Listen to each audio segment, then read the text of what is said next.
Uttar Pradesh TGT PGT की भर्ती 2016 के बाद आखिरकार संशोधित विज्ञापन जो है आपके लोगों के लिए जारी कर दिया गया है।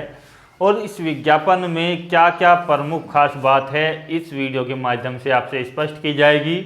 तदर्श शिक्षकों को किस तरीके से यहाँ पर बहाल करने का जो रास्ता तय किया गया है वो क्या है, और क्षैतिज आरक्षण और आपका जो सामान्य आरक्षण होता है ईडब्ल्यूएस का या विकलांग का हो या एक्स सर्विसमैन वगैरह का हो, उसकी क्या व्यवस्था है। क्योंकि ईडब्ल्यूएस की जो सीटें होती हैं, जिस तरीके से वैकेंसीज का बंटवारा होता है उसमें स्पष्ट की जाती है, लेकिन यहाँ पर कोई भी किसी प्रकार की सीटों का डिवाइडेशन इस प्रकार से नहीं है।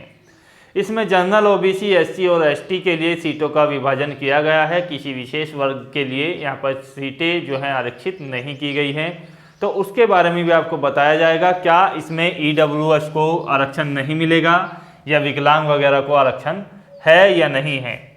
साथ ही साथ कट ऑफ को लेकर के जो नए नियम चेंजेस किए गए हैं, जिसके आधार पर अब जो है नई तरीके से कट ऑफ बनेगी, वो भी आपको जो है अच्छे तरीके से समझाया जाएगा। तो यहाँ पर सबसे पहले बात कर लेते हैं जिन लोगों ने पहले इसका फॉर्म भर दिया था, जिन लोगों की रजिस्ट्रेशंस वगैरह हो गए थे या फीस भी जमा कर दी गई थी, तो उन लोगों को क्या करना है। क्या उनको दोबारा से फॉर्म भरना है या उनको संशोधन के लिए कोई मौका दिया जाएगा।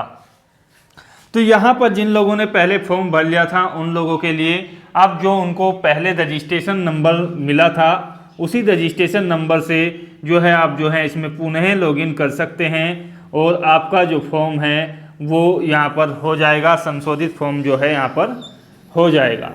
यदि आप पहले वाले रजिस्ट्रेशन से इसमें लॉगिन करते हैं और उसको सबमिट कर देते हैं तो आपका जो फॉर्म है वो वैलिड हो जाएगा, अर्थात आपको किसी विशेष प्रकार का शुल्क इसमें जमा नहीं करना होगा।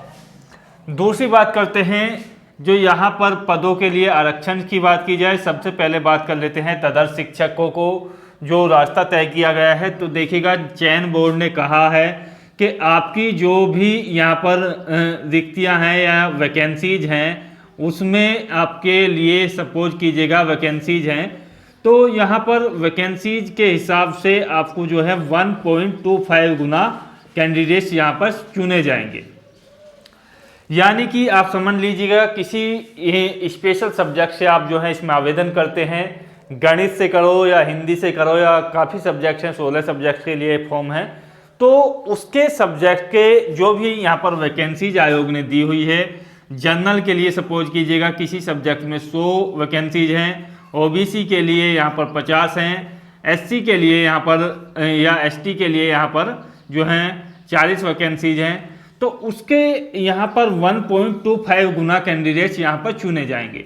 यानी कि उनको जो है यहाँ पर जब मेरिट बनेगी उसके लिए फाइनल मेरिट से पहले जो सिलेक्टेड कैंडिडेट्स होंगे, जो शॉर्ट लिस्ट होंगे, उसमें जो है 1.25 गुना होंगे। यानी कि लगभग आप ये समझ लीजिएगा कि जो भी कैंडिडेट्स यहाँ पर चुने जाएंगे उनका सिलेक्शन होना ही होना है, क्योंकि उनको केवल जो है यहाँ पर डॉक्यूमेंट्स का वेरिफिकेशन कराना है।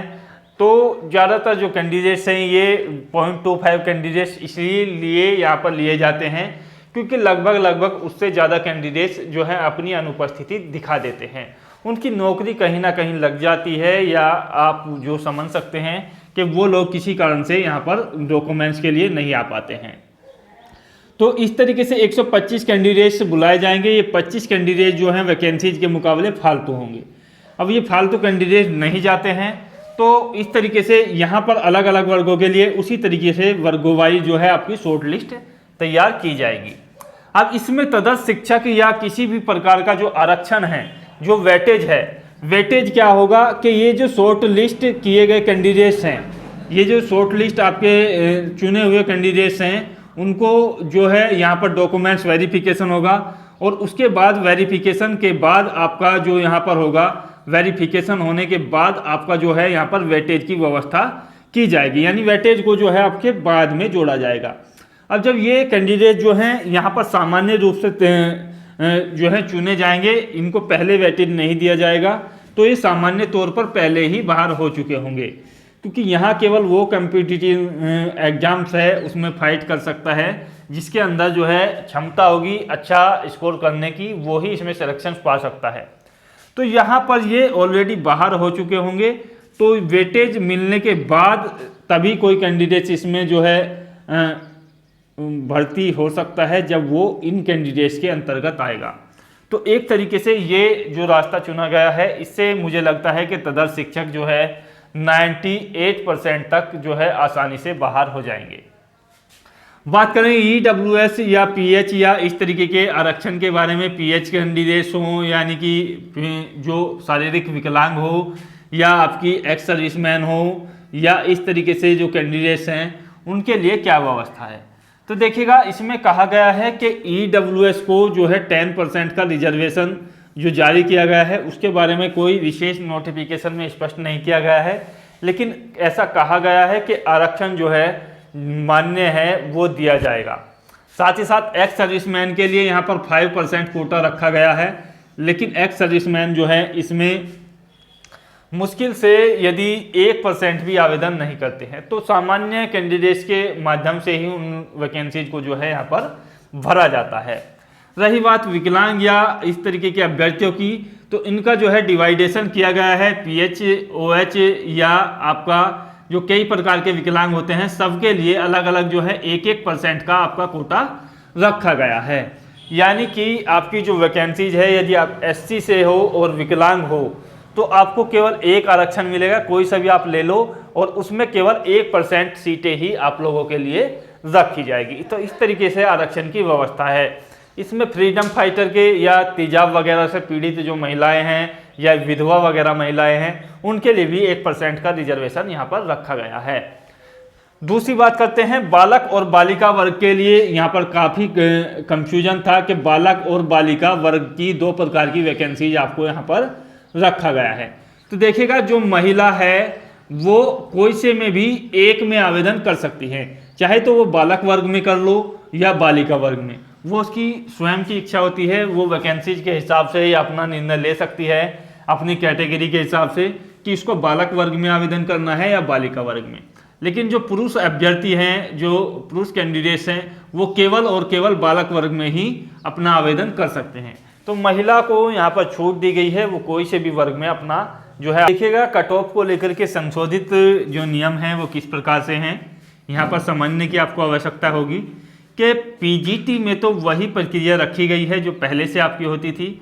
इसमें लिखित परीक्षा के 85% मार्क्स आपके रखे जाएंगे, यानी कि 125 जो आपके क्वेश्चंस होंगे उनके जो मार्क्स हैं वो यहाँ पर देखिएगा 425 आपके मिलेंगे।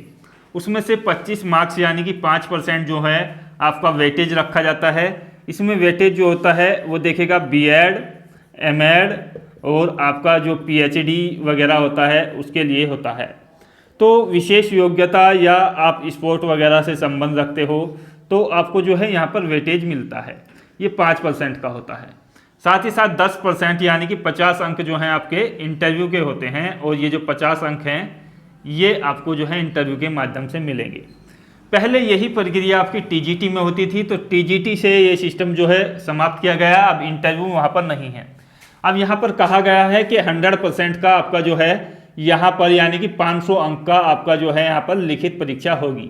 125 क्वेश्चंस आपके जो है 500 अंकों के आपके होंगे, निर्धारित होंगे। लेकिन उसके बाद भी जो आपके ने विशेष योग्यता की हुई है, जैसे M.Ed वगैरह कुछ है आपके पास, M.Ed या PhD वगैरह या कुछ आपके पास स्पोर्ट वगैरह है, तो उसके लिए 5% का वेटेज का जो है यहाँ पर प्रावधान है। लेकिन इसको कहा गया है कि आयोग के द्वारा कि 500 जो मैक्सिमम मार्क्स हैं, यदि किसी अभ्यर्थी का ये समझ लीजिएगा कि 495 मार्क्स उन्होंने अर्जित किए हैं और वेटेज जो है 20% मार्क्स का भी यहाँ पर मिलता है, PhD और M.Ed किए हुए हैं, तो यहाँ पर उसके जो मार्क्स हैं वो 515 ना हो करके केवल मैक्सिमम जो मार्क्स है वो 500 नंबर तक ही आपको जो है वेटेज दिया जाएगा। तो इस तरीके का वेटेज यहाँ पर नहीं मिलेगा, अधिकतम जो मार्क्स है वो 500 ही रखे जाएंगे। इससे कम यदि किसी के मार्क्स हैं तो उसको जो है वेटेज मिल सकता है। तो ये व्यवस्था रखी गई है मेरिट की, जैसा कि मैंने आपको बता दिया है कि 1.25 गुना यहाँ पर कैंडिडेट चुने जाएंगे। जिनका सिलेक्शन होगा उनका 100% हो जाएगा डॉक्यूमेंट्स वेरिफिकेशन होने के बाद। तो आशा करता हूँ ज़्यादातर कन्फ्यूजन आपके दूर हुए होंगे, सारी प्रक्रिया आपकी समझ में आई होगी। फिर भी कोई कन्फ्यूजन है तो बताइएगा। धन्यवाद। जय भारत। आवेदन कर सकते हैं।